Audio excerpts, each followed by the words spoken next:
Untuk merebut takhta, seorang pria pergi ke sarang penyihir gelap, mencari kekuatan kegelapan untuk membantunya menaklukkan dunia. Raja Iblis mengetahui keserakahannya, tetapi harga yang harus dibayar sudah jelas. Ia harus mengorbankan wanita yang paling ia cintai. Menatap wajah yang mengerikan itu, pria tersebut malah mengangguk setuju. Malam itu, dia memancing istrinya masuk ke dalam gua. Setelah pengorbanan selesai, binatang purba raksasa meledak muncul dari tanah dan mengamuk di seluruh kota. Pria itu berubah menjadi iblis yang memegang sabit dan melancarkan pembantaian brutal terhadap keluarga kerajaan. Untuk melindungi Arthur, sang raja memegang pedang sucinya dan bertarung melawan monster itu hingga napas terakhirnya. Meskipun pedangnya sangat kuat, pikirannya terus teralihkan kepada anaknya yang belum berhasil melarikan diri dan membuatnya menjadi teralihkan. Dia tak lagi mampu menahan monster itu. Untuk menjaga agar pedang suci tidak jatuh ke tangan iblis, dia menusukkan pedang itu ke punggungnya sendiri dan tenggelam ke dalam dasar laut. Sambil membawa pedang itu bersamanya, Vortigern akhirnya merebut takhta tanpa memperhatikan Arthur yang masih muda. Namun 20 tahun kemudian, sebuah pedang yang tertancap di batu secara misterius muncul di luar tembok kota. Para prajurit bergegas untuk merebutnya, namun tak ada yang bisa mencabutnya. Merasakan ancaman dari Arthur, Vortigern mengumpulkan setiap pria di kota dan memaksa mereka untuk mencoba menarik pedang itu satu persatu. Tak lama kemudian, seorang pria berbadan kekar menarik perhatian Vortigern. Begitu ia memegang gagangnya, gelombang kekuatan mengalir melalui seluruh tubuhnya. Arthur sepertinya merasakan sesuatu. Mengabaikan ejekan para prajurit, dia menggenggam gagang pedang dengan kedua tangan dan menariknya dengan kuat.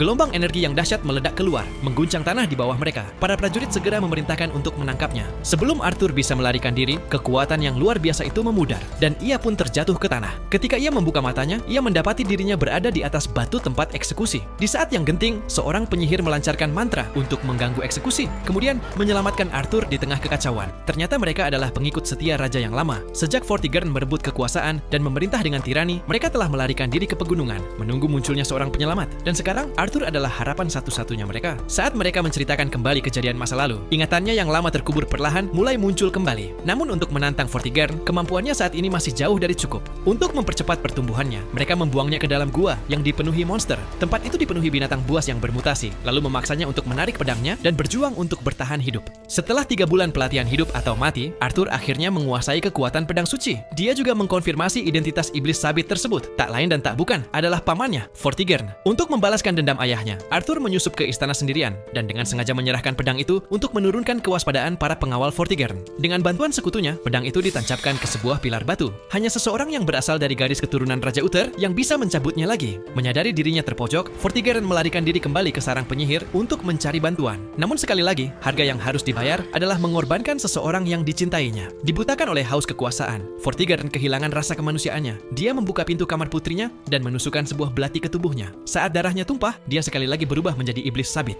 Dalam pertempuran terakhir ini, bisakah Arthur membalikkan keadaan?